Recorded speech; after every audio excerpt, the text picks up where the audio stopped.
은혜 받으신 하나님 말씀 히브리서 7장 20절에서 28절까지 20절서부터 우리 다같이 우리 합독하십니다.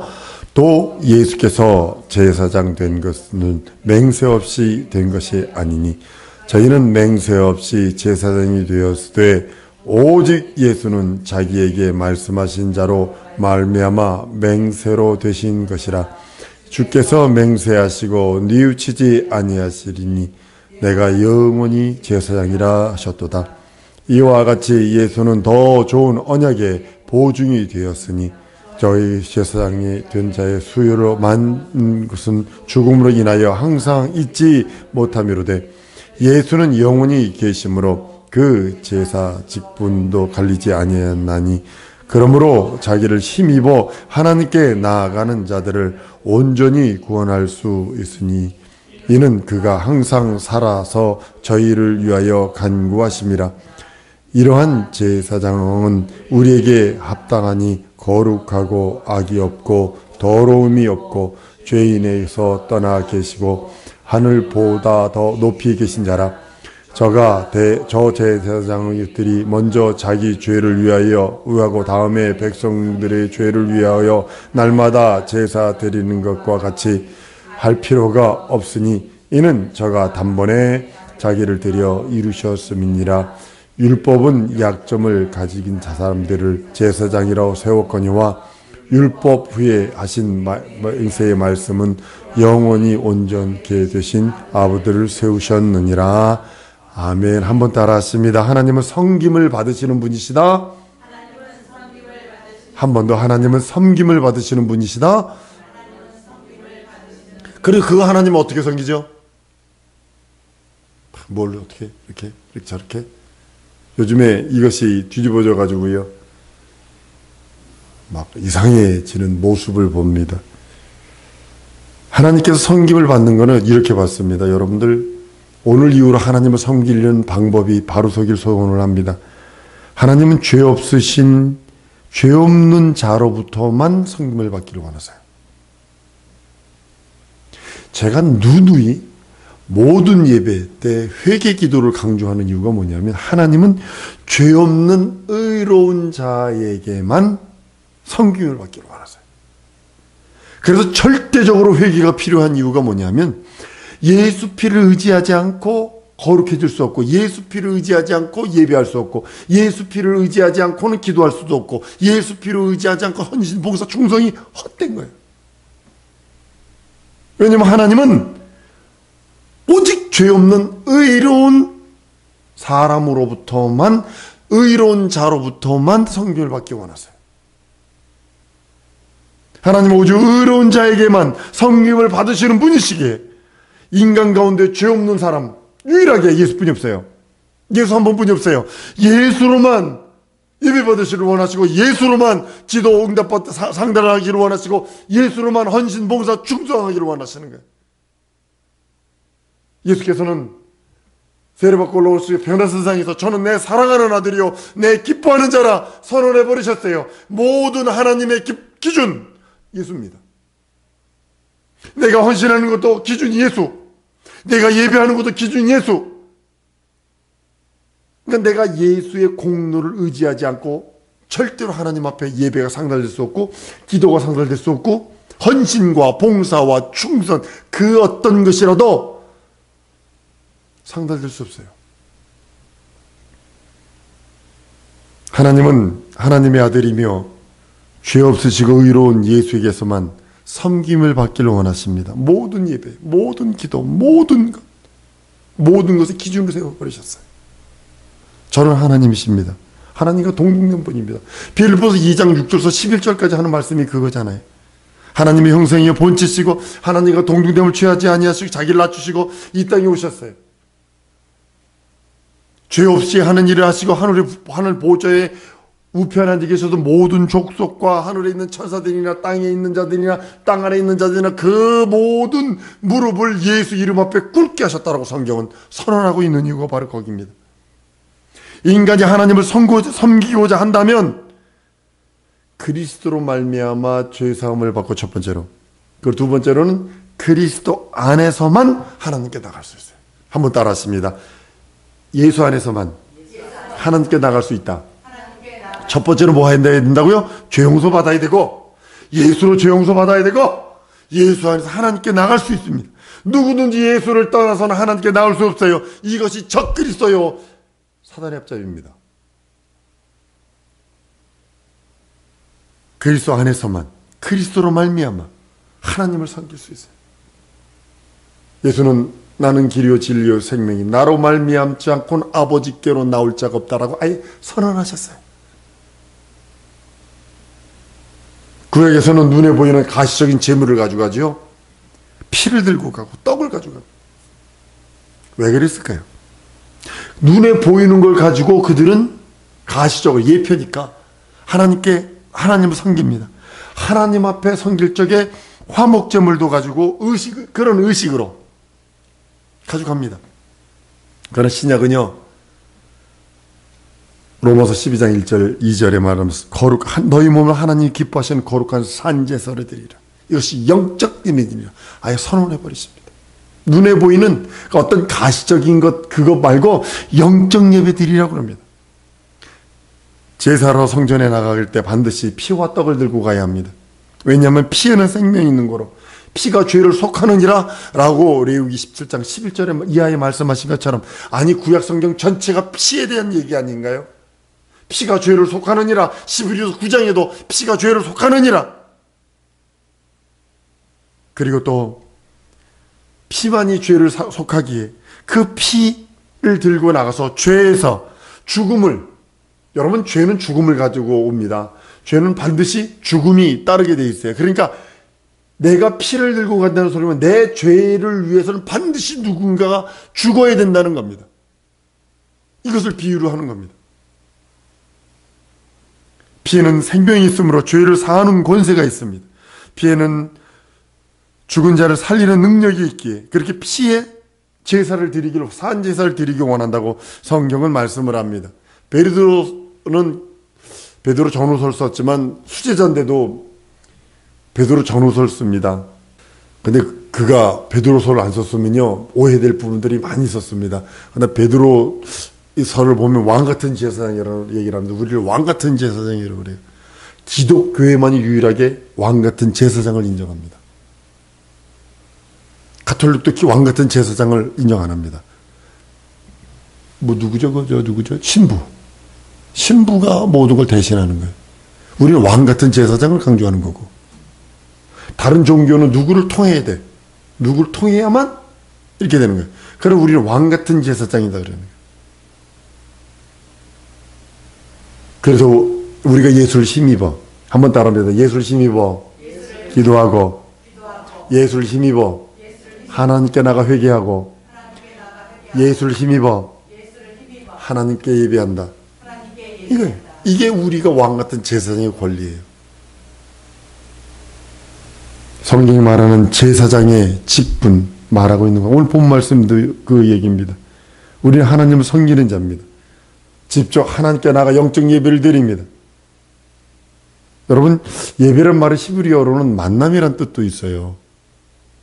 하나님이 하나님으로서 최고로 낮춰서 내려오시고, 인간은 그 만남, 하나님 앞에 아주 최고를 가지고 올라가야 되고, 이게 만남이거든요. 이게 예배거든요. 하나님의 얼굴 뵙는 거예요. 만나서 다른 거 하는 게 아니라 하나님의 얼굴 뵙다. 그래서 예배라는 것은 하나님의 얼굴을 뵙다, 입맞추다 이런 의미입니다. 하나님은 죄 있는 자를 용납 안 하시고 받지도 않으시고 갈 수도 없고, 하나님 섬김을 받으시되 죄 없고 의로운 하나님의 아들로만 받으시기를 원하십니다. 여러분, 구약성경의 다윗을 보면요, 다윗의 고백이나 다윗이 가지고 있는 믿음을 가만히 살펴보면요, 신약에다 딱 갖다 대입을 해도요 뒤떨어지지 않습니다. 전혀 뒤떨어지지 않습니다. 그는 원죄를 고백을 합니다. 내가 태중에서 내 엄마가 죄 중에서 나를 잉태했습니다. 그래서 자기가 죄인됨과 아울러 원죄로 고백을 해요. 엄청난 영감이고 엄청난 것들입니다. 여러분들, 왕의 권리가 세 가지가 있습니다. 세금 맘대로 뛸 수 있어요. 두 번째는 여자를 아무나 데려올 수 있어요. 3천 궁녀 아니라 3만 궁녀라도 자기가 데려올 수 있어요. 그런 남자들 데려다가 병정 삼아서 전쟁 나가서 죽일 수도 있고 살릴 수도 있어요. 근데 우리아의 아내 하나를 데려왔다고 그래서 우리아를 죽이고 우리아의 아내를 데려왔다고 왕으로서는 자유합니다. 왕의 권리니까 그게. 근데 그가 고백은 내가 주께만 하나님께만 범죄했습니다. 고백을 하더니 그 다음에 가서 뭐라는지 내가 모태에서부터 내 어머니가 나를 죄 중에 잉태했습니다.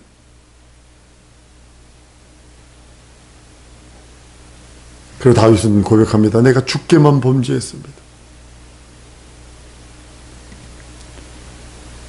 인간은 하나님께 범죄하였습니다. 그 범죄 때문에 죄인을 낳고 또 그 죄인은 또 죄인을 낳고 그래서 죄인이기에 죄를 여전히 지을 수밖에 없고 죄가 죄인지도 모르고 그게 한계예요. 인간의 한계. 죄인으로서의 인간은 하나님께 누구든지 나갈 권리를 잊어버립니다. 박탈당해버렸어요. 저희 죄가 가리워 하나님을 보지 못하게 하며 하나님은 또한 죄인을 돌아보지 않는다고 성경은 이사야서 59장 2절에 말씀을 합니다. 이 말씀을 로마서 3장 23절에 모든 사람이 죄를 범했으며 하나님의 영광에 이르지 못한다고 선언한 이유가 바로 그겁니다. 인류는 죄 때문에 하나님께 가까이 나갈 수 없고 인류는 그 죄 가운데서 오직 예수 그리스도 한 분만이 하나님 앞에 온전한 예배, 온전한 모든 것을 합니다. 예수만이 하나님께 나아갈 수 있다라고 성경은 말씀하고 있는 겁니다. 예수는 성전이십니다. 성전은 세 부분으로 나눠져 있어요. 뜰이 있습니다. 그리고 성소가 있습니다. 그래서 성소는 제사장이 섬기는 곳입니다. 등대에 불 켜고 떡상에 떡 차리고 향단에 향 피우는 이 제사장들이 하는 일들입니다. 우리가 만인 제사장일진데 성소 생활하고 있는 거 한번 따라하시면 나는 성소 생활하고 있다. 예, 항상 기뻐하고 쉬지 말고 기도하고 범사에 감사. 등대에 불 켜고 향단에 향 피우고 떡상에 떡 차리고 그 다음에는 대제사장이 1년에 한 번 들어갈 수 있는 지성소가 있습니다. 지성소에 하나님의 은혜를 베푸는 속죄소가 들어있어요. 다른 말로는 은혜를 베푸는 곳이다. 그래서 시은좌라 그랬어요. 베풀 시자를 써서 은혜를 베푸는 곳이라는 소리기도 합니다. 죄를 속하는 곳이라는 의미도 되지만 죄를 속하려면 은혜가 동일한 소리입니다. 죄를 속하다 다른 뜻은 은혜를 베푸다 이런 뜻이거든요. 죄로 영원히 지옥 갈 수밖에 없는 우리들에게 은혜를 베풀어 살려주었다. 죄 용서해 줬다는 소리가 동일한 겁니다. 하나님의 성전은 제사장이라도 지성소는 임의로 들어갈 수 없어요. 뽑힌 사람이 성소에서는 매일과 같이 향 피우고 등대에서 불 켜고 떡상에 떡 차리고 거기서 그 일을 할 수 있어도 지성소에 들어갔다면 죽어버립니다. 휘장이 가려져 있죠. 1년에 1차. 그러니까 1년에 한 번 대제사장이 지성소에 들어가는 이것은 뭐냐면 예수 1년을 영원이라는 세월 속에 딱 한 번만 예수께서 오셔서 그 일을 하신다. 이런 의미로서 예표로 들어있는 거, 모형으로 있는 모습을 보게 됩니다. 그래서 예수 속죄소에 들어가서 피 뿌려서 그때부터 죄를 사하시고 딱 1년에 한 번 영혼에 한 번 예수께서 여러 개 성령 방해하면 안 되고 성령 모독하면 안 되는 이유가 그거예요. 예수는 한 번 영원이라는 세월 속에 한 번 이 땅에 영원한 제사 드리러 오신 분이시거든요. 자기 피로. 만약 예수를 성령을 모욕하면 예수를 다시 끄집어내려서 이 땅에서 다시 십자가에 못 박아야 용서되는 죄예요. 그게. 제사하는 자들과 하나님 사이에 막힌 담을 헤치고 들어갈 수 있는 사람은 유일하게 대제사장뿐이 없어요. 대제사장만이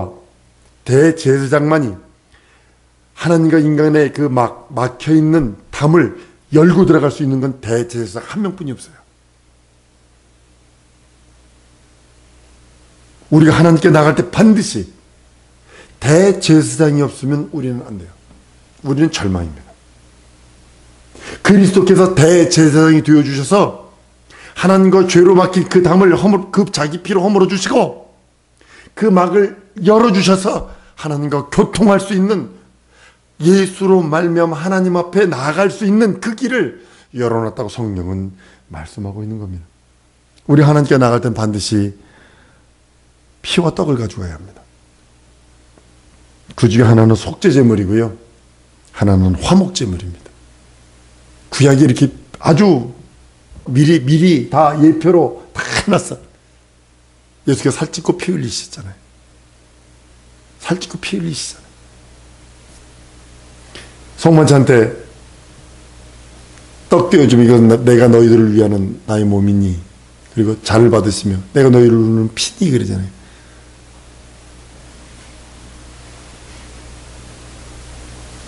죄를 가지고 하나님께 화목할 수 없기에 먼저 죄사함 받고, 피로써 죄사함 받고 속죄 제물이 있어야 되는데 그게 피요. 또 하나는 하나님 앞에 항상 있는 화목 제물이 있어야 하기 때문입니다. 그래서 제사장은 한 손에 피를 들고 또 한 손에는 떡을 가지고 성전에 들어갑니다. 그것이 구약시대는 하나 예표였죠. 우리는 예배 때 반드시 영적으로 들어야 합니다. 우리의 신앙 양심 속에, 여러분과 나의 신앙 양심 속에는 반드시 그리스도의 피가 철철 흘러야 되고, 예수께서 찢어주신 그 살, 그 떡이 내 영혼 속에 화목제물인 그 떡이 내 영혼 속에 절절 넘치지 않으면 하나님과 교통할 수 없어요. 우리 신앙 양심, 예수를 믿는다면서도 예수의 살찌고 피 흘린 그 공로가 우리 영혼 속에 철철 흘리지 않는 이야기에 매바는 삶을 삽니다. 예배하는 데 와서, 교회 와서 종교인으로 앉아있지, 진정으로 예수가 우리 양심 속에, 신앙 양심 속에 그리스도의 피가 철철 넘쳐야 되는데, 그리스도께서 베푸신 떡이, 화목제물이 우리 영혼 속에 철철 넘쳐야 하는데 그렇지 않는 모습을 보고 있습니다. 예배는 반드시 영적으로 드려져야 합니다. 여러분, 6월절 양의 피가 여러분 무엇을 뜻하고 있는지요? 피를 볼 때 넘어간다고 그러잖아요. 재앙이 넘어간다 그럽니다. 그리고 재앙에서 구원을 받는다 그럽니다. 너희를 넘어가리라 그럽니다. 문서주에 바른 피, 문인방에 바른 피는요, 그 집안 사람들은 죄송합니다, 그 피를 봤을까 못 봤을까? 못 보는 겁니다. 문서주 문인방에 바른 피를 하나님이 보시는 거지 사람이 보는 거 아닙니다. 문설주의 문인방에 바른 피를 내가 보면 나는 재앙이라니까요. 난 그 안에 있어야 된다니까요. 그 문설주 문인방 안에 들어와 있어야지. 유대인들 봐라, 웃긴다 저거. 왜 괜히 피를 갖다가 문설주 문인방에 발로 다 죽었어. 장손들 다 죽었다고요.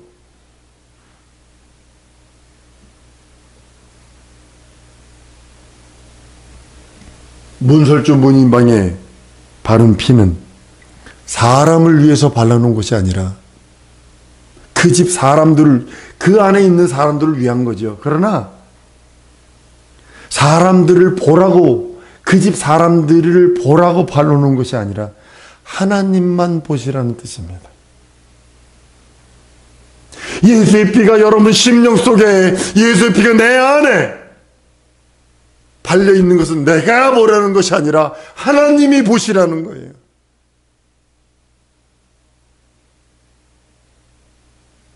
하나님만 그 피를 보시고 재앙을 넘어가게, 저주의 사망의 재앙이 넘어가게 하시옵소서 하는 것이지,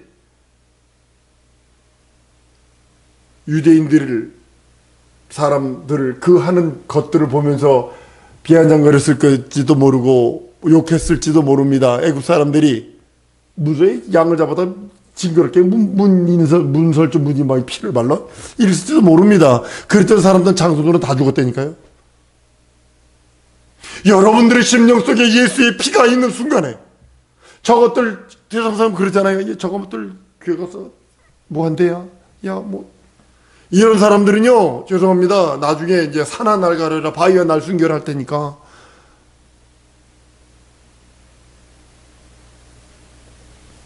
그 재앙에서, 영원한 재앙에서 구원받고 저주에서 구원받은 것은 피와 떡, 속죄 제물과 화목 제물이 그 하나님이 보시는 거예요. 한번 따라하시면 속죄 제물과 화목 제물은 하나님이 보시는 것이다. 여러분들 손에 예수의 살찌고 피 흘린 공로에 그 피가 들려 있어야 되고 살찌주신 그 공로가 손에 들려 있어야 된다는 겁니다. 하나님은 그걸 보시는 거예요. 우리에게서 다른 걸 보려고 그러시고 다른 걸 찾는 것이 아니라 그걸 찾으시는 거예요.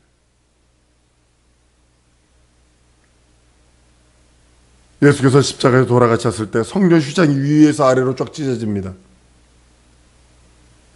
하늘에 올라가셔서 비로소 하나님과 인간을 화목시키셨다라고 하는 것에 대한 그 직분이 완성됐다는 것에 대한 의미이기도 합니다. 우리를 화해시키는 직분으로서 모든 것이 완성됐다라고 하는 그런 의미이기도 합니다. 대제사장은 지성소에 들어가면서 속죄소에 피를 뿌립니다. 그리하면 하나님께서 이를 보시고 죄인과 화해하신다는 거예요. 피를 뿌리는 이유가 죄인과 화해하신다. 하나님이 여러분과 내 손에 예수 그리스도의 보혈이 들려있는 순간에 하나님께서 나와 화해하신다는 거예요. 대제사장이신 예수 안에 있을 때 예수의 피와 살로 말미암아 우리와 하나님은 화해가 되는 겁니다.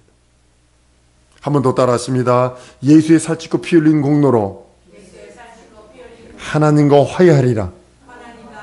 그것을 여러분들이 끝없이 의지하고 그것을 끝없이 사모하고 그것을 끝없이 사랑해야 되는 이유가 바로 거기 있는 겁니다. 대제사장은 화해자입니다. 중보자입니다. 대제사장은 다른 말로는 변호자요 대언자입니다.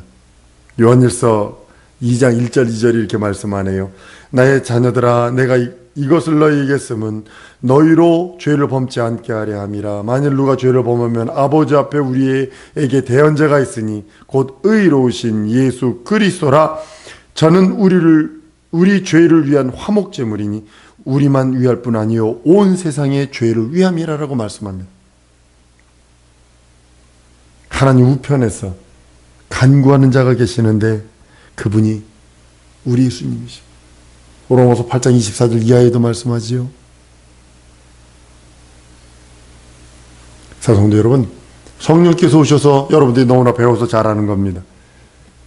성령께서 오셔서 예수님을 변호하잖아요. 그죠? 그분 성령께서는 세상 사람에게 예수를 변호하세요. 우리 좀 전에도 우리 기도했습니다만 증거를 주시옵소서. 말로만 이제는 끝났어요. 하나님의 증거가 있기를 원합니다. 성령은 세상 사람에게 예수를 변호해 주시고 예수님은 우리를 하나님 앞에서 변호해 주시고 성령은 세상에서 예수를 변호하시고 예수님은 우리를 하나님 앞에서 우리를 변호해 주시고 요거 차이입니다. 엄청나죠? 전능하신 하나님이 나를 변호하셔. 여러분 예수 잘 믿으려면 어떻게 해야 될까요? 성령 충만해야 합니다.